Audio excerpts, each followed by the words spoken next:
fit to participate o maayos ang kalagayan para humarap sa korte si dating Pangulong Rodrigo Duterte na kinasuhan ng crimes against humanity dahil sa kanyang madugong drug war.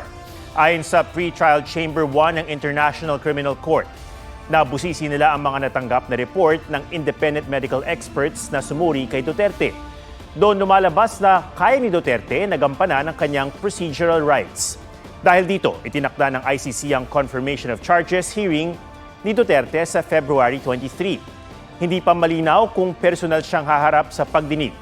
Maglalabas naman ng Pre-Trial Chamber 1 ng schedule at direktiba para sa pagdinig, kabilang na ang mga hakbang para matiyak ang sitwasyong medikal ni Duterte.